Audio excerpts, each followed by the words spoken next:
Casi todos los venezolanos han cantado alguna de sus canciones sin saber que él fue quien las escribió.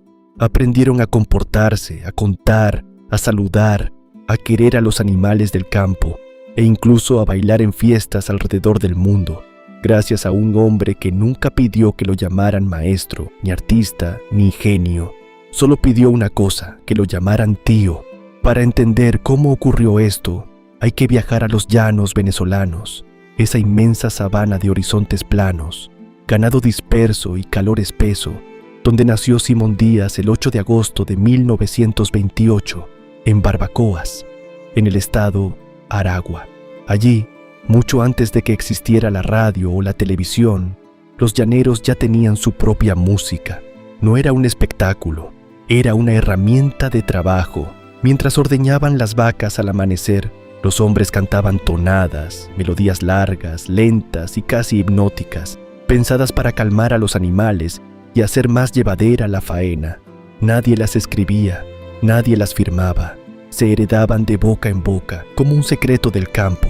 Simón Díaz creció en una familia numerosa, hijo de un músico de banda de pueblo, y desde niño ayudó a su madre vendiendo dulces y empanadas para colaborar con sus hermanos.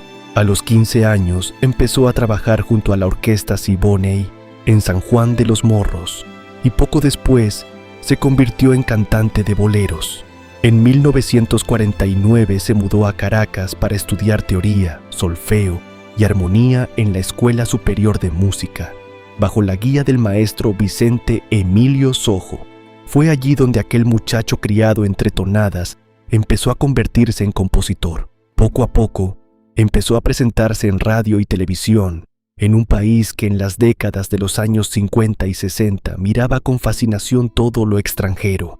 La música venezolana de raíz, la de los llanos profundos, no tenía el prestigio de otros géneros. Pero Simón Díaz decidió hacer algo que parecía imposible: tomar aquella tradición de trabajo sin pretensiones artísticas y llevarla a los escenarios, a los discos, a la televisión nacional, sin perder su esencia. Ahí ocurrió el primer gran cambio. La tonada llanera dejó de ser solo un sonido de fondo en las haciendas y se convirtió en una forma de arte reconocida en toda Venezuela. Simón Díaz no inventó la tonada, pero fue quien la rescató del olvido y le dio un lugar de honor en la identidad musical del país. Y entonces llegó la etapa que lo transformaría en algo más grande que un cantante folclórico. Se convirtió en Tío Simón.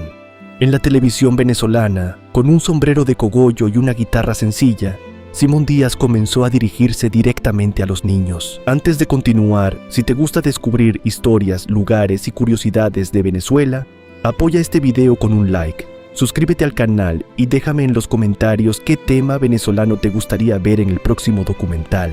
Y si quieres poner a prueba cuánto sabes de nuestro país, descarga Cultura Venezuela, un juego para aprender y retarte con preguntas sobre historia, geografía, cultura, música, comida, tradiciones y mucho más. Ahora sí, continuemos. No con sermones, sino con canciones cortas, alegres, fáciles de repetir, que enseñaban modales, hábitos, cariño por los animales y orgullo por lo venezolano. Canciones como La Cucharita se volvieron parte de la infancia de generaciones enteras. Niños que apenas aprendían a hablar ya sabían cantarle a una cuchara, a un caballito, a una vaca lechera. Ese programa, dirigido a los más pequeños, se mantuvo al aire durante más de una década, algo poco común incluso hoy, y fue precisamente ese personaje televisivo el que le regaló a Simón Díaz el apodo que lo acompañaría para siempre. Durante años, Tío Simón no fue solo un personaje de televisión, fue, para muchísimos venezolanos, su primer maestro de música y en algunos casos, su primer maestro de valores. Padres que crecieron con sus canciones se las enseñaron después a sus propios hijos, sin importar si vivían en Caracas, en el llano o fuera de Venezuela. Esa cadena silenciosa, de generación en generación, es una de las huellas más profundas que dejó. Pero la historia de Simón Díaz tiene un giro que muy pocos conocen fuera de Venezuela y que conecta al llano venezolano con las pistas de baile de medio mundo. En 1980, Simón Díaz compuso una canción llamada Caballo Viejo. En apariencia es sencilla. Habla de un caballo mayor que, contra la lógica y la costumbre, se enamora de nuevo Es una metáfora tierna sobre el amor que no respeta la edad, cantada con la calidez de una tonada llanera. En Venezuela se convirtió rápidamente en un clásico, versionada por artistas populares y querida en fiestas familiares. Lo sorprendente vino después. Años más tarde, el grupo francés Gypsy Kings tomó la melodía central de Caballo Viejo y la fusionó con otro tema tradicional para crear una canción nueva, Bamboleo.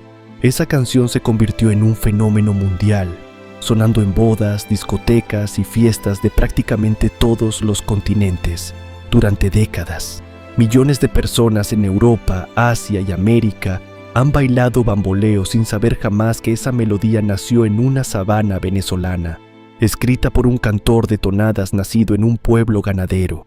Cuando se reconoció públicamente el origen de esa melodía, a Simón Díaz se le otorgó crédito como coautor de Bamboleo, un reconocimiento tardío para una canción que ya era historia. Esa es la revelación que sorprende incluso a muchos venezolanos. Una de las canciones más bailadas del planeta tiene, en su raíz, la voz de un hombre que solo quería rescatar la música de los llaneros que ordeñaban al amanecer. Caballo Viejo no fue la única canción suya que trascendió fronteras, aunque sí la más célebre. Piezas como Tonada de Luna Llena, Sabana de mi Querer o Golpe Tocuyano forman parte del repertorio que cualquier venezolano reconoce apenas escucha los primeros acordes, incluso sin saber quién los escribió. Con el tiempo, artistas de distintos géneros dentro y fuera de Venezuela grabaron sus propias versiones de esas canciones, ampliando todavía más su alcance. El impacto humano de esta historia no está solo en los premios ni en el reconocimiento internacional. Está en lo cotidiano. Está en las escuelas venezolanas donde todavía se enseñan sus canciones para que los niños aprendan a contar o a comportarse. Está en los abuelos que tararean Tonada de Luna Llena mientras recuerdan su infancia en el campo. Está en artistas venezolanos e internacionales que durante años lo consideraron una referencia obligatoria del cancionero latinoamericano. Simón Díaz recibió a lo largo de su vida reconocimientos importantes. La Orden del Libertador en su clase Gran Cordón, 8 doctorados honoris causa otorgados por universidades venezolanas y en 2008 el Latin Grammy a la trayectoria artística, un premio que reconoce toda una vida dedicada a la música. Llegó a ser considerado, por consenso popular, uno de los símbolos culturales más queridos de Venezuela. Sin embargo, jamás abandonó la sencillez que lo caracterizaba. Seguía presentándose como Tío Simón, con la misma calidez de sus primeros programas de televisión. Murió en Caracas el 19 de febrero de 2014, y la noticia generó un duelo que trascendió lo artístico. No se lloraba solamente a un músico, se despedía a una figura que había acompañado la infancia, la identidad y el orgullo cultural de varias generaciones de venezolanos, dentro y fuera del país. En su honor, espacios culturales y homenajes públicos en Venezuela llevan hoy su nombre, recordando que aquel hombre de sombrero llanero fue, para el país entero, mucho más que un artista de televisión. Hoy, cada vez que un niño venezolano aprende a cantar sobre una cucharita o un caballito, y cada vez que en cualquier rincón del mundo alguien baila al ritmo de bamboleo sin saberlo, la voz de Simón Díaz sigue presente. Un muchacho de pueblo que creció entre tonadas y ordeños terminó convirtiéndose en el tío que le enseñó a cantar a Venezuela, y sin proponérselo, en el hombre que le regaló al mundo entero un pedacito de la sabana llanera.